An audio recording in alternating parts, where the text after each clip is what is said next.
ये स्ट्रेटजी आपके मेंस के मार्क्स को एक्सपोनेंशियली बूस्ट कर देगी।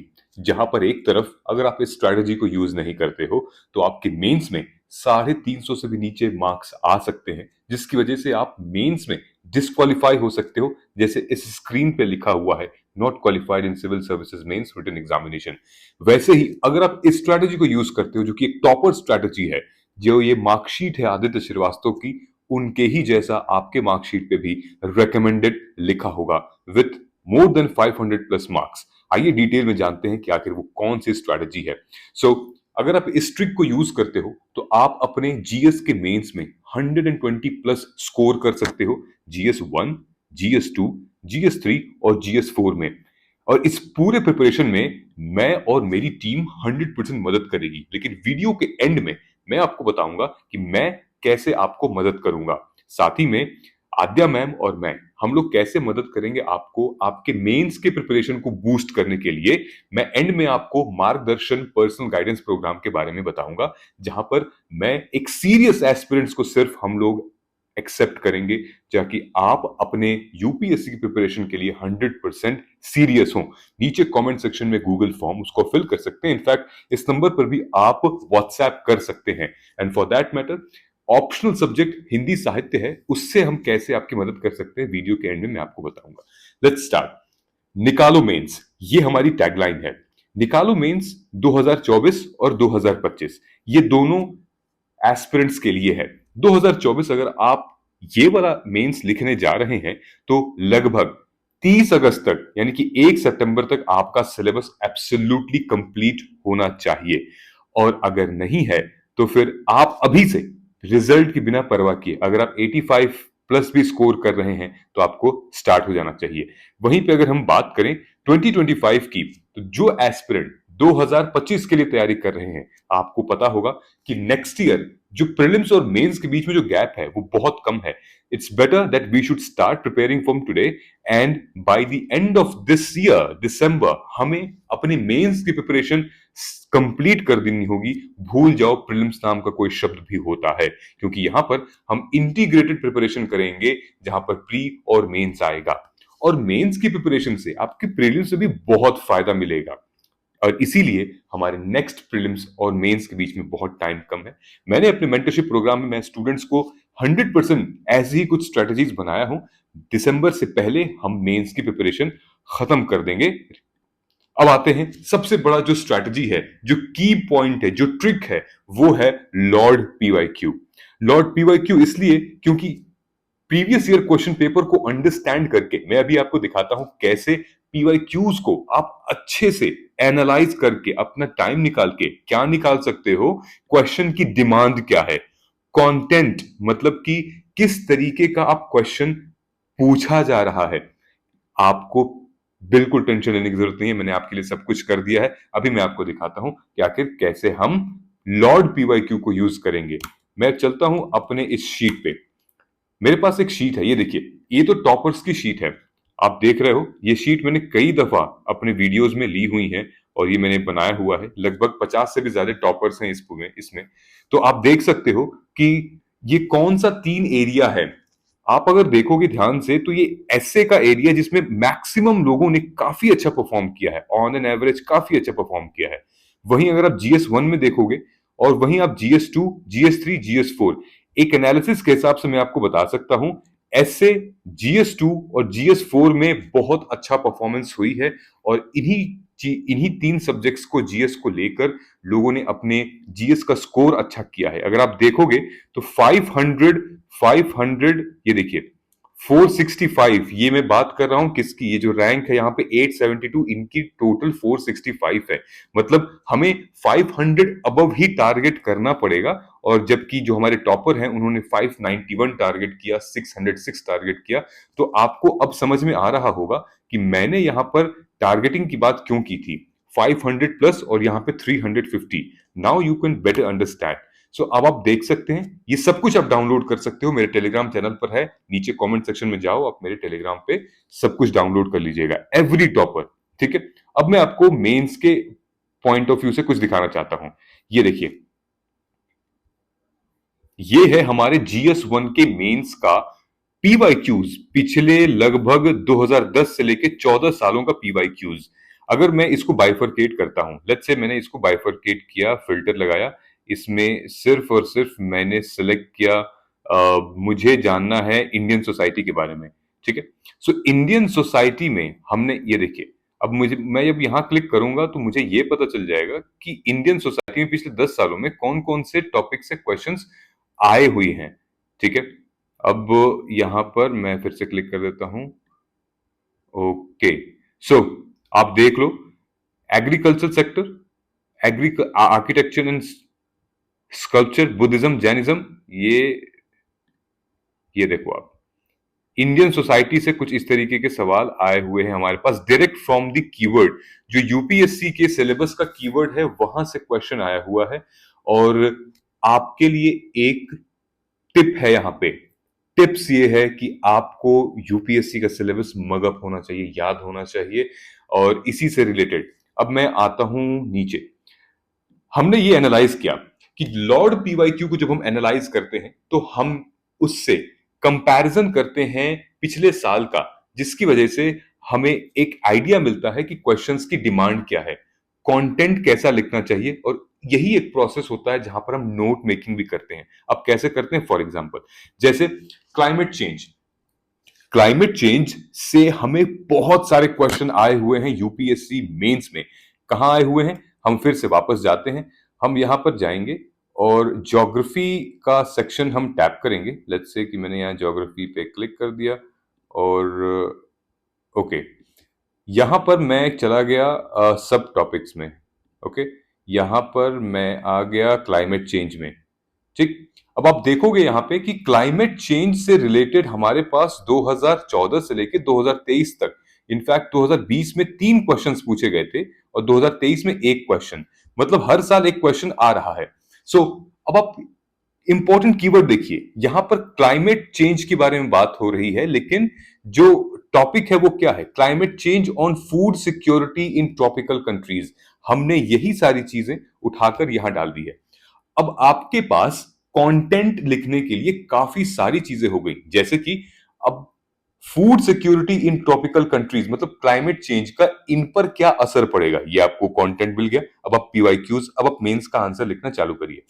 क्लाइमेट चेंज का मेल्टिंग ऑफ आइस और ग्लेशियर पे क्या असर पड़ेगा, क्लाइमेट चेंज का डिसर्टिफिकेशन प्रोसेस से क्या मतलब है, अगर क्लाइमेट चेंज है तो ह्यूज फ्लड इन सिटीज और उसके रेमेडी क्या क्या है, क्रायोस्फीयर का प्रोसेस क्या है क्लाइमेट चेंज में, श्रिंकिंग ऑफ हिमालयन ग्लेशियर, अगर क्लाइमेट चेंज हो रहा है तो हिमालयन ग्लेशियर पे क्या चेंजेस आएंगे।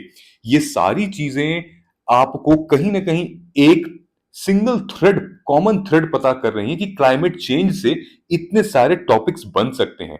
आप अभी प्रिपेयर करोगे इसको तो आपको इस मेंस में बहुत फायदा होगा और 2025 के मेंस में भी बहुत फायदा होगा। साइमल्टेनियसली मैं अगर वापस चलता हूं, वापस जाके और मैं इस सेक्शन को मैं अनफिल्टर्ड कर देता हूं, यहां पे मैं सिलेक्ट करता हूं लेट्स से आर्किटेक्चर, ओके, और यहां पे मैं भी डीसेलेक्ट करता हूं क्योंकि यहां पे ऑलरेडी सिलेक्टेड है सब टॉपिक्स में, यहाँ पे ओके एंड ऑलराइट। तो ठीक है, अब यहाँ पे ज्योग्राफी है, यहाँ पे मैंने हाइड कर दिया और यहाँ पर आ गया मैं हिस्ट्री में, ठीक है।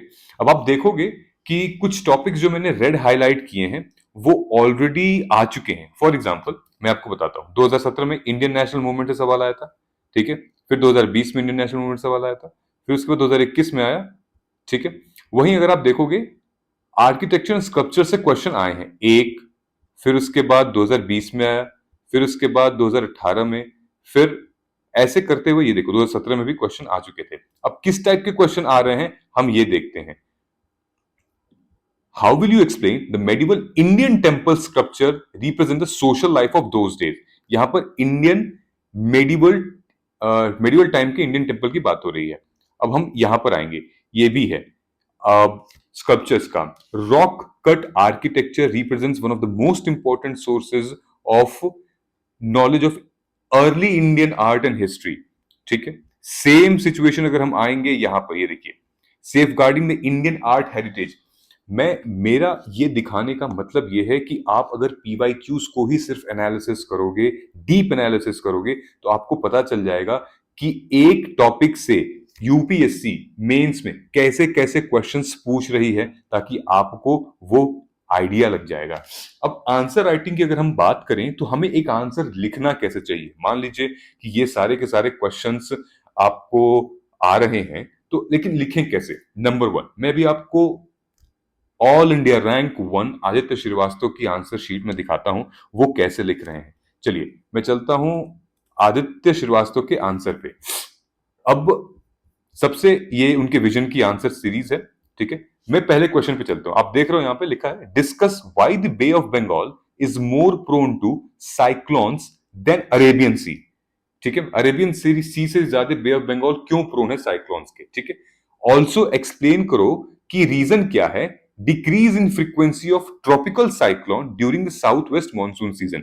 अब आदित्य ने बहुत अच्छे तरीके से इस क्वेश्चन का आंसर लिखा है। सबसे पहले आदित्य ने मेंशन कर दिया है कि पास्ट 120 सालों में 14% जो है वो ओरिजिनेट हुए हैं बे ऑफ बंगाल में, इन वर्सेस अरेबियन सी में, ठीक है।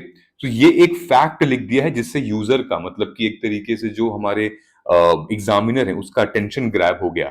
तुरंत आदित्य ने क्वेश्चन के फर्स्ट फेज को एक्सप्लेन कर दिया, reason behind more cyclones in bay of Bengal, ठीक है। Discuss why bay of Bengal is more prone to cyclones, अब इन्होंने लिख दिया कि इमरजेंट कोस्ट होता है, डायरेक्ट इंपैक्ट आता है, ज्यादा सी सरफेस है, ज्यादा मॉइस्चर है हमारे बे ऑफ बंगाल में, लोअर वर्टिकल विंड है, जो भी रीजन है। अब देखिए second part Aditya has mentioned also explain reason of decrease in frequency of tropical. अब इन्होंने मेंशन किया हुआ है reason for less cyclone during south west monsoon. देखो डिक्रीज की जगह लेस लिख दिया है इसने, ठीक है। क्या रीजन है भाई, इन्होंने 4 रीजन मेंशन किया और इसका कंक्लूजन मेंशन कर दिया। Yet there is a need to adopt a apt adaptation and mitigation to prevent damages by cyclone, ठीक है। ये अप्रोच थी। अब हम लोग आते हैं इनके दूसरे क्वेश्चन पे। दूसरा क्वेश्चन है वॉल्केनो से, ठीक है। वॉल्केनो में इन्होंने पूछा है, despite being destructive in nature, volcanoes are critical for existence of human life on earth, elucidate. इन्होंने बता दिया है वॉल्केनोज कैसे फॉर्म होते हैं और एक मैप भी बना दिया है। मैप साइक्लोन वाले में भी इन्होंने बनाया था, अरेबियन इधर है, बे ऑफ बंगाल इधर है, साइक्लोन डिफेक्ट कैसे हो रहा है, ताकि जो हमारे एग्जामिनर है उनको आइडिया भी लग जाएगा कि इसकी एक विजुअल रिप्रेजेंटेशन भी ये कैंडिडेट के पास है। इन्होंने भी वॉल्केनो बना दिया है इसमें, जहां पे प्लम्स चैम्बर है, मगमा निकल रहा है, वेंट है, इसका ये पूरा वॉल्केनिक एक्टिविटी है, ठीक है। वॉल्केनोज आर डिस्ट्रक्टिव, ये पहला ही स्टेटमेंट को, पहले पार्ट को ये आंसर कर रहे हैं। Lava flow kills, GHG emissions होते हैं, सीएचजी एमिशंस होते हैं, एक्सटेंशन है, फॉरेस्ट फायर है, हीट वेव्स है, ठीक है। There are necessary force due to importance of human life, mineral निकलता है, ब्लैक सॉइल, रिसोर्सेज, ठीक है। कंक्लूजन हो गया, there by need here is to ensure that we must minimise. So I hope आपको एक आइडिया लग रहा होगा कि मेंस का आंसर लिखा कैसे जा रहा है। सेम अगर आदित्य की अगर तीसरी अगर आप आंसर देखोगे, इन्होंने रीजनलिज्म पे हमने सवाल पूछा गया था, तो इनका जो डिवाइड किया इन्होंने, वो देखिए रिलेटिव डिप्रिवेशन को इन्होंने अंडरलाइन किया है, एस्पेक्ट को किया है, आर्ग्यूमेंट फॉर रीजनलिज्म इसको किया, और फिर एक्सप्लेन विद एग्जांपल्स। मणिपुर का एग्जांपल लेके इन्होंने डिटेल में शेयर किया है और एग्जाम्पल्स के साथ एक्सप्लेन किया है, जैसे मुंबई आमची, उत्तराखंड, झारखंड, ठीक है, ये बालाकृष्णा, एक भारत श्रेष्ठ भारत। सो ये सारी की सारी चीजें कहां से आ रही हैं, कहीं ना कहीं पीवाईक्यू से ही निकलते हुए आ रही हैं। तो हमें क्या करना है, हमें क्वेश्चन को पहले समझना है, क्वेश्चन को पहले ब्रेक करना है, ब्रेक करने के बाद पहले हमें डिटेल में समझना है, उसके बाद फिर हम डेफिनेशंस लिखेंगे, फैक्ट्स लिखेंगे, डिपेंडिंग अपॉन द क्वेश्चन हम उसमें कोई फिलॉसफी, कोई ऐसा एंगल डालेंगे जिससे कि हमारे एग्जामिनर का अटेंशन ग्रैब हो, और फिर हम बॉडी पे जाएंगे। जब हम स्ट्रक्चर पे जाएंगे तो हम बहुत लॉजिकल और कोहेरेंट होंगे, हम अपने क्वेश्चन के बॉडी पार्ट्स को एक्सप्लेन करेंगे। सिंपल अगर एग्जाम्पल के तौर पे मांग रहा है तो हम एग्जाम्पल डालेंगे उसमें, जैसे कि दिखाया गया है उसमें, ठीक है। अब हम बात करते हैं, ये देखिए कोलोनाइजेशन एंड डीकोलोनाइजेशन, मैं आपको सैंपल दिखा रहा हूं कि किस तरीके से यूपीएससी ने 2013 से लेकर 2016 तक वर्ल्ड हिस्ट्री में कोलोनाइजेशन डीकोलोनाइजेशन सवाल आ चुके हैं। तो अब आप इसको पिक कर लो, अब आप उठा लो और देखो कैसे सवाल आए हैं कोलोनाइजेशन से और डीकोलोनाइजेशन से, ताकि आप प्रैक्टिस कर सको अपनी आंसर राइटिंग। और जैसे आप इसके नोट्स ढूंढोगे ना और आंसर लिखोगे, तो आंसर राइटिंग और नोट मेकिंग साथ में चलती है। वो कैंडिडेट सबसे अच्छा आंसर लिखेगा जिसकी सबसे प्रिसाइज और कंसाइज नोट्स होगी।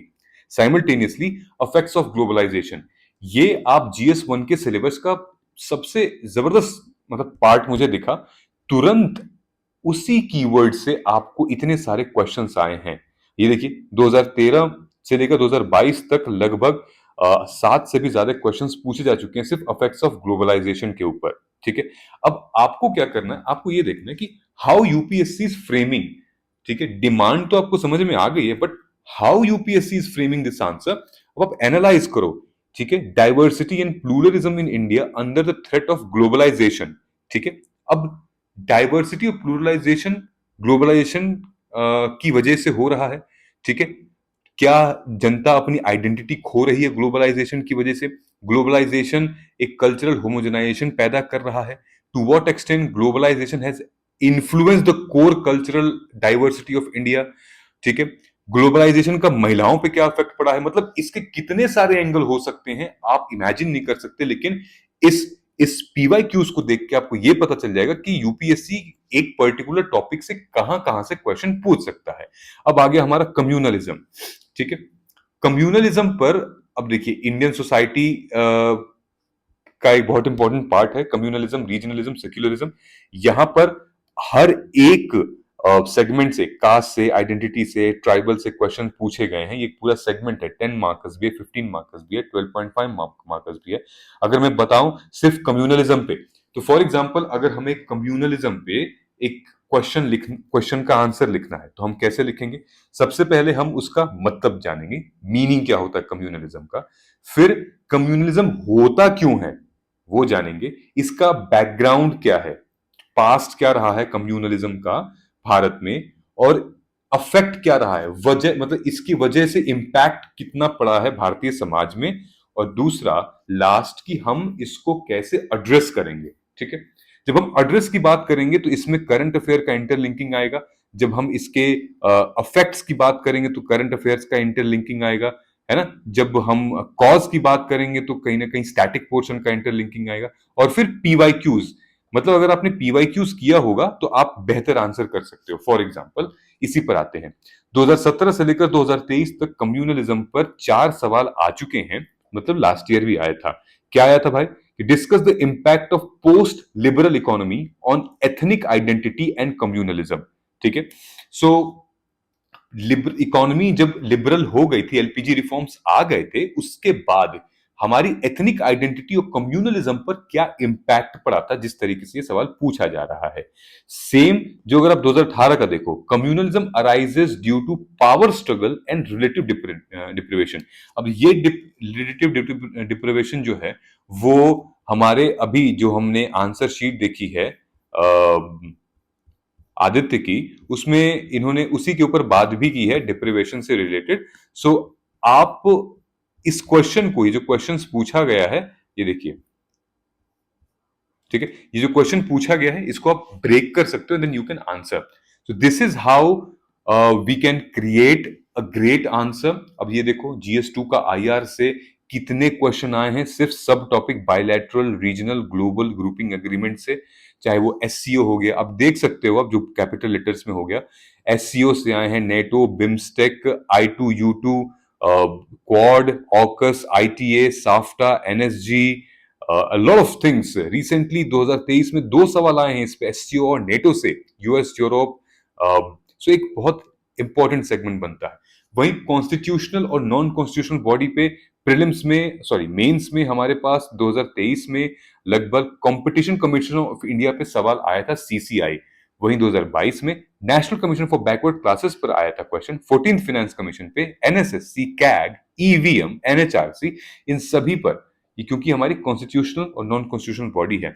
सो अब आपको पता चल गया है कि मैं किस तरीके से आंसर लिख सकूंगा, किस तरीके से अब पीवाईक्यूज जो है, जो लॉर्ड पीवाईक्यू है, उसको हम कितना इंपॉर्टेंट होता है उसको एनालाइज करना। दोस्तों ये सब कुछ मेरे टेलीग्राम पे मिल जाएगा, आप प्लीज टेलीग्राम चैनल ज्वाइन कर लीजिए। नीचे कमेंट सेक्शन में पिन कर दिया, डिस्क्रिप्शन में भी पिन है। और मैं और मेरी टीम इस पूरे इनिशिएटिव को ड्राइव करेंगे जिसका नाम है मार्गदर्शन। ये पर्सनल गाइडेंस प्रोग्राम है, ये बिगिनर्स और सीरियस एस्पिरेंट्स के लिए है। सो आप आज ही एनरोल करिए, नीचे नंबर दिया हुआ है, और 12 मंथ्स की वैलिडिटी के साथ आपको एनरोल करना है। मिलते हैं हम लोग अगले वीडियो में, तब तक नमस्कार, जय हिंद, जय भारत।